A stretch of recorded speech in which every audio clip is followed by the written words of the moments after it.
कालीचरण महाराज की press conference. Raghupati Raghav Rajaram, देश बचा गए नाथूराम। गांधी जी दुरात्मा, नाथूराम गोडसे महात्मा। पंडित धीरेन्द्र शास्त्री के 3 बच्चे पैदा करने की बात का समर्थन किया।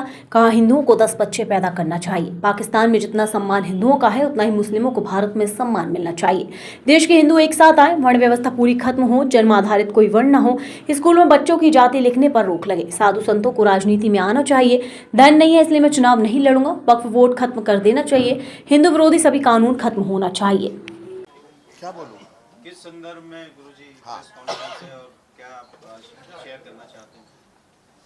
नीम करोड़जी जी महाराज क्या 125वां जन्म दिवसोत्सव प्रकटोत्सव है, उसके लिए भोपाल आए हैं। सभी हिंदू धर्म प्रेमियों को मैं निवेदन करता हूं कि इस कार्यक्रम में पधारे और धर्म धारणा करें। नीम करोड़ी बाबा के आशीर्वाद से हिंदू राष्ट्र बनाने के लिए एकीभूत होवे और नीम करोड़ी महाराज का सम्मान करें। सभी साधुओं के तरफ से, सभी धर्मनिष्ठ लोगों के तरफ से मैं नीम करोड़ी महाराज के चरणों में नमस्कार करता हूँ। ओम काली जी। आप भी हिंदू राष्ट्र बनाने का समर्थन कर रहे हैं? जी, निस्संशय हिंदू राष्ट्र होना ही चाहिए। महाराज जी, क्यों जरूरी है हिंदू राष्ट्र बनाना? क्योंकि अगर हिंदू राष्ट्र नहीं बनता तो बांग्लादेश जैसी कंडीशन, पाकिस्तान जैसी कंडीशन हिंदुओं पर यहाँ पे भी आने की प्रबल संभावनाएं हैं। इसलिए हिंदुओं को एकीभूत होकर हिंदू राष्ट्र बनाने के लिए उद्यत होना चाहिए। आपकी तरफ से क्या प्रयास किए जा रहे हैं? राजनीति का हिंदूकरण करना और हिंदुओं को वोटर बैंक बनाने में सहयोग करना, यह हमारा विशेष प्रोग्राम है, यह हमारा विशेष उद्देश्य है। इसलिए हम जगह जगह हिंदू धर्म जागरण महासभाओं के माध्यम से हिंदुओं को एकीभूत होके वोटर बैंक बनाने का प्रयास कर रहे हैं। हिंदुओं में जात पात बहुत ज्यादा है। जी, निस्संशय वर्णवाद माने ब्राह्मण, क्षत्रिय, वैश्य, शूद्र और 2378 जातियों का जातीयवाद हिंदुओं को खाए जा रहा है, हिंदुओं का सर्वनाश किए जा रहा है। अगर हिंदुओं को अपना संरक्षण चाहिए तो उन्होंने ये सड़ा हुआ वर्णवाद और जातीयवाद पूरी तरह से नष्ट कर देना चाहिए। स्कूलों के दाखिलों पर से जाति का नाम ही हटा दिया जाना चाहिए। बाबा बागेश्वर भी बार-बार यात्रा निकालना है, कह रहे हैं हिंदू भाई भाई हैं। क्या जी?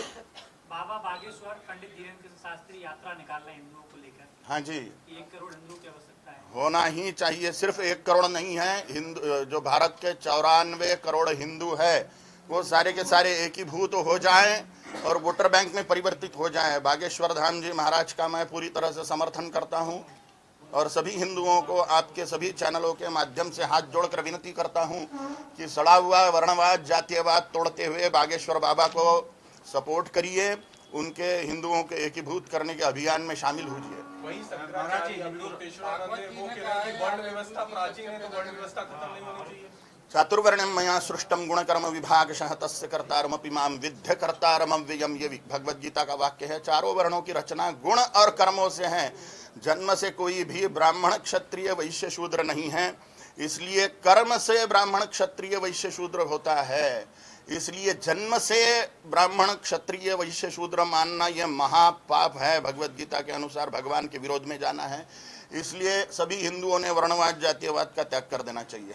रामभद्राचार्य जी ने एक बयान दिया है, उन्होंने प्रियंका गांधी पर आरोप लगाए हैं कि जब सांसद चुनी गई उसके बाद गायों को वहां पर काटा गया, गाय के खून से उनका स्वागत सत्कार किया गया।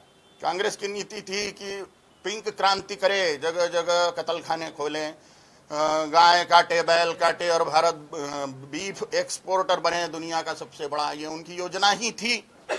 तो वो ऐसा करे तो उसमें कोई आश्चर्य नहीं है। उन्होंने खुद घोषणा करी है कि वो मुसलमानों की पार्टी है। मोहन बाबा 3 बच्चे पैदा करने की बात समर्थन करते हैं? निस्संशय 10 बच्चे पैदा करें हिंदू लोग। सर, भारत में आज भी तो बीफ एक्सपोर्ट हो रहा है। भारत मतलब दुनिया के टॉप 5 देशों में आ रहा है बीफ एक्सपोर्ट करने में। आज भाजपा की सरकार है।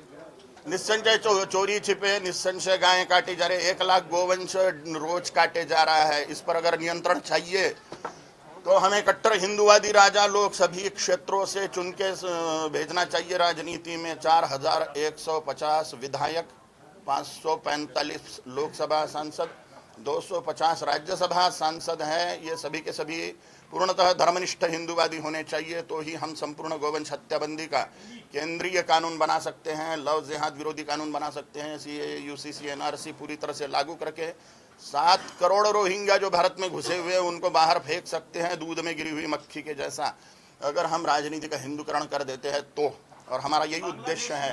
बांग्लादेश में जिस तरह से हिंदुओं पर हमले हो रहे हैं, हिंदू मंदिर तोड़े जा रहे हैं, उसको लेकर आप लोगों का क्या मतलब? भारत सरकार का यह प्रधान कर्तव्य होना चाहिए, सिर्फ बांग्लादेश में ही नहीं पूरी दुनिया में जहां पर भी हिंदू है उनके लिए भारत के रास्ते खुले कर देने चाहिए, क्योंकि हिंदुओं की ये हिंदुस्तान मूल भूमि है।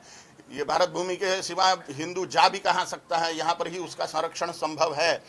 और तत्काल अपने विशेषाधिकारों का इस्तेमाल करते हुए भारत सरकार को मैं निवेदन करता हूं कि बांग्लादेशी हिंदुओं को शीघ्रतापूर्वक भारत में स्थापित करें, उनके आर्थिक उन्नति की व्यवस्था करें जिससे वो सुरक्षित हो सकें, नहीं तो वो खत्म होने के कगार पे हैं बांग्लादेशी हिंदू। महाराज जी, ये जो आप बात कर रहे हैं हिंदुओं को लेकर, तो क्या जो संसद है, जो विधानसभा है, वहाँ भी साधु संत महात्मा को वहाँ पहुँचना होगा, चुन के जाना होगा? साधु संत महात्मा लोग जो आर्थिक स्थिति से सक्षम हैं, जिनको राजनीति में अच्छा दिमाग चलता है, वो निस्संशय राजनीति में घुसे और धर्म संस्थापना के लिए राजनीति में सक्रिय होवे, क्योंकि हिंदू समाज राजाओं को पूजने वाला है। भगवान श्री रामचंद्र प्रभु राजा थे, राजनीति करते थे। भगवान श्री कृष्णचंद्र जी महाराज राजा थे, राजनीति करते थे। छत्रपति शिवाजी महाराज राजा थे, राजनीति करते थे। भगवान बुद्ध राजा थे, भगवान महावीर राजा थे। पुण्य श्लोक माता अहिल्या देवी होलकर महारानी थी, राजराजेश्वर चोल महाराजा थे, राजनीति करते थे। ये सब लोग राजा लोग हैं जिनको भारतीय समाज पूजता है। गुरु गोविंद सिंह जी महाराज भी राजा जैसे ही थे, उनके पास में हजारों सेना की फौज थी धर्म रक्षण के लिए, राष्ट्र रक्षण के लिए। तो हम राजाओं को पूजने वाला समाज है हिंदू समाज, लेकिन राजनीति से घृणा करता है राजाओं को पूजते हुए भी। राजनीति से घृणा छोड़ देनी चाहिए हिंदुओं ने, और 100% वोटर बैंक बनते हुए हिंदू हित की बात करने वाले को वोट करना चाहिए, जिससे हम हिंदू राष्ट्र की स्थापना कर सके। क्योंकि अगर हमें राम राज्य चाहिए तो राजा राम चाहिए, अगर हमें हिंदवी स्वराज्य चाहिए तो राजा छत्रपति शिवाजी महाराज चाहिए।